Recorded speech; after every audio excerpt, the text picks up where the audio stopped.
Magandang araw sa inyong lahat! It's me again, Alicia ninyo! Ay, Barbie! Sabi ko na, Barbie! Alright! Come on!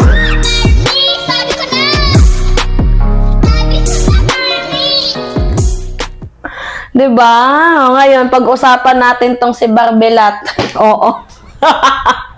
Si Barbie Duterte. Grabe, no? Una, ang hinahanap niya, ulo ni Presidente. Pangalawa naman, hinamon niya, suntukan si Ramil Madriaga.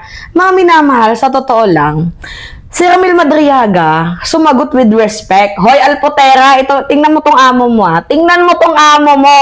Leo Ray, tingnan nyo tong sinasamba ninyo. Tong mga Duterte, tingnan ninyo lahat na lang may issue. Oh, si Sara, impeachment, pagnanakaw. Si Pulong, 51 billion. Si Kitty, wake and bake. Si Baste, Barbilat. Di ba? Tapos ito yung binibigyan nyo ng ano? Ng tulong.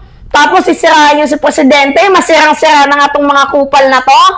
Diba? So ngayon, si Baste, naghamon. Suntukan. Oo. Hinamon niya itong 58 years old na si Ramil Madriaga. Partida, nakakulong pa yan, ha? Sa tingin nyo, sa suntukan, magkakaroon ng kaayusan?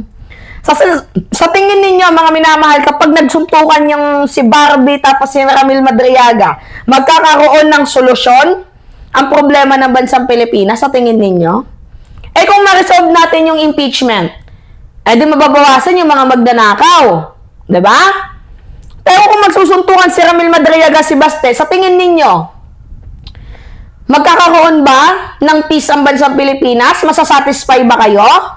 Or baka another diversionary tactics na naman to na utos?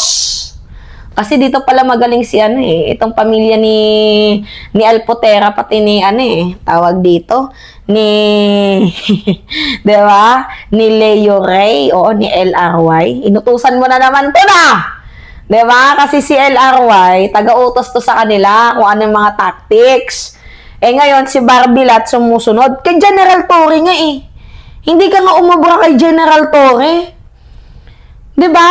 Kay General Torre, hindi ka umubra. Hindi ka umatid, hindi ka sumipot. Nagyabang ka lang. Sabi mo pa nga dati kapag pumunta ng Davao, itong si General Torre, sasampalin mo. Nung nandun, hindi mo nga masampal-sampal Tapos ngayon, gusto mong meron kang patunayan? May gusto kang patunayan? Anong papatunayan mo dito?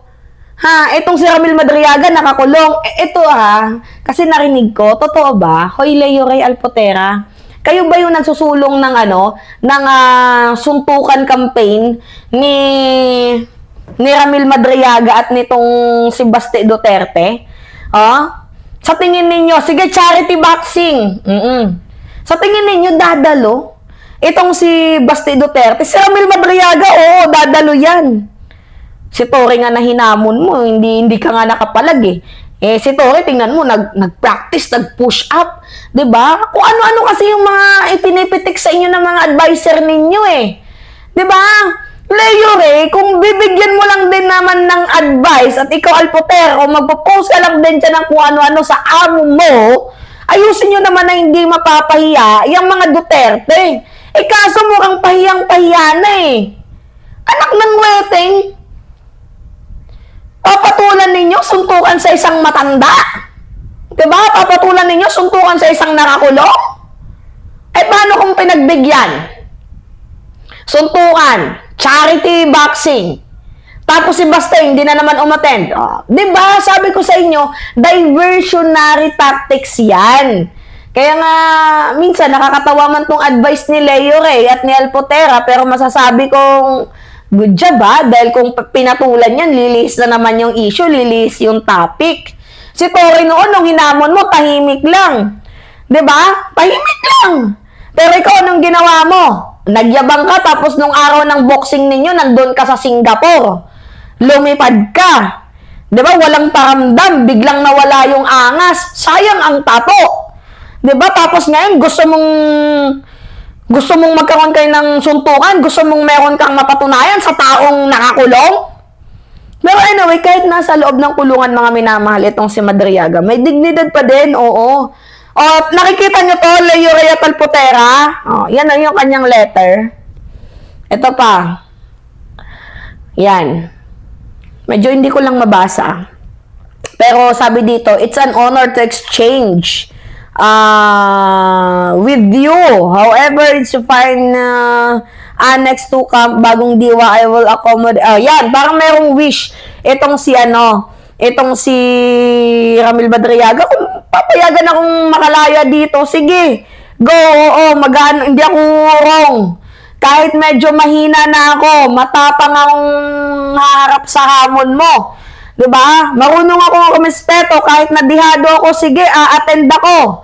Pipilitin ko kung papayagan ako ng camp bagong diwa. Paano pag pinayagan? Tapos ikaw hindi ka dumalo. Baste Duterte. Pero anyway, kung magiging charity boxing to, why not? Nabalitaan ko itong si General Torre, balak din na, sige, round 2 daw sila. Oo, round 2! Baste Duterte at General Torre, tignan natin. Oo, kung sino yung papalag sa kanilang dalawa, maangas nag-aangas-angasan. Hoy, Leo Rhea, oo. Mag-ingat-ingat ka sa mga pinapayo mo, napapahamak yung alaga mo, nagmumukhang gago. Dati na ngang tarantado, pinagmumukha mo pang PI. Diba? Hindi ka ba nahihiya? Diyos ko, grabe naman yung balat mo. Sobrang grabe yung balat mo, ha? Oo, Alpotera, ha? Marunong naman sana kayong mahiya, ha? Kaloka, ha? Ek ninyo, bulok. Diba? Maghahamon. Kung ano-anong naisip, Diyos ko, mga minamahal. Anyway, tingnan natin.